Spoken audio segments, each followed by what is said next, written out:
আমি তো পুলিশের জব করি আপনার আন্ডারে না। আপনি প্রতিদিন 2 বা 3 বার চেম্বারে আমার সাথে এগুলো করেন, কিন্তু আমি তো পারি না। আলহামদুলিল্লাহ তিশা আছে, ওদের সঙ্গে করেন না, বেশি বেশি করে আমার সঙ্গে একবার করে করবেন, কারণ আমি আপনার সঙ্গে এগুলো করতে পারি না। কষ্ট হয়ে যায়। অনেক কষ্ট হয়ে যায়, আমি পারি না। এদিকে ডিউটির মাঝে আপনি যখন তখন চেম্বারে ডেকে নিয়ে আমাকে 2-3 বার, আমার সঙ্গে একবার করবেন, না করলেন নাই, সমস্যা নেই। আপনি যদি বেশি চাহিদা থাকে ওই তানজিলা তিশার সঙ্গে করবেন। হ্যালো স্যার, ভালো আছেন আপনি?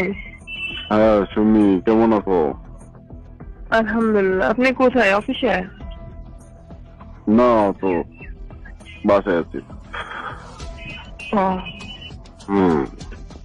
ফোন দিলা, আমি আর তোমাকে ফোন দিতে চাইছিলাম, তুমি ফোন দিয়েছো, ভালো হয়েছে। কি করো এখন? আমি কিছু করি না, আমি ফোন দিয়েছি আপনাকে কিছু বলার জন্য। কি বলবো বলো। বিষয়টা স্যার, যেখানে আমি মাত্র 3 মাস এখানে জব করি, আর তারপরে থেকে 1 মাস প্রথমত আপনার সঙ্গে পরিচয় হয় নাই, তারপর থেকে আপনি আমার সঙ্গে সবকিছু করেন। স্যার আমার এগুলো ভালো লাগে না স্যার। কেন ভালো লাগে না? আমি তো আর তোমাকে ফোন দিতে চাইছিলাম যে আজকে তুমি এসো আমার সাথে দেখা করো। যে দেখা করার কোনো প্রশ্নই আসে না। আমি অফিসে যখন থাকি আপনি সব সময় আপনি নিজের মতো করে আমাকে ব্যবহার করেন। আমি এগুলো আর করবো না, কারণ আমি তো বিবাহিতা না, কারণ আমার তো বিয়ে করতে হবে না। ব্যবহার করার জিনিস ব্যবহার করতে হবে না, এটা কি ফালায় রাখার জিনিস নাকি? স্যার এটা তো আপনার ব্যবহার করার জিনিস না। আর আপনি আমাকে ছাড়াও তিশা, তানজিলা, আরো কয়েকজন শুনছি, সবার সঙ্গে আপনি এগুলো করেন।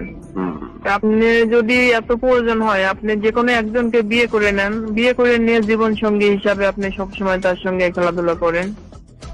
সবার সাথেই তো খেলাধুলা করা মজা আছে, বোঝো না তুমি সুমি? না আমি বুঝি না, আমি তো সবার সাথে এগুলো করি না। আমি জাস্ট চাই আমি যার সাথে এগুলো করব তাকে বিয়ে করব, আমার ইচ্ছা এটা। পুলিশের চাকরি করলে তো ছাত্রদের মন জোগাইতে হয়, তা না হলে তো ভালোভাবে ডিউটি করা যায় না।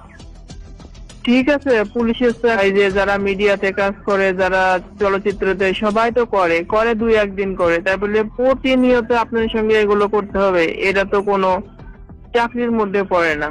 তোমার ডিউটি কোথায়? তোমার ডিউটি হচ্ছে আমার সহকারী তুমি, তাই না? জি। আমার সহকারী তুমি, আমার সাথে সবসময় থাকবা, সমস্ত কিছু তুমি পূরণ করে দেবা, তাই তো? পূরণ করতে বলেন স্যার, এটা তো কোনো কথা হয় না। তুমি কি এসব বলার জন্য সকাল সকাল ফোন দিয়েছো? জি স্যার, আমি বলতে চাচ্ছি আমি আপনার সাথে আর এগুলো করব না। ওই যে তিশা, তানজিলা আছে, আপনি ওদের সঙ্গে করেন। ওদের সাথে তো আগে করতাম, এখন তো তোমার সাথে করি।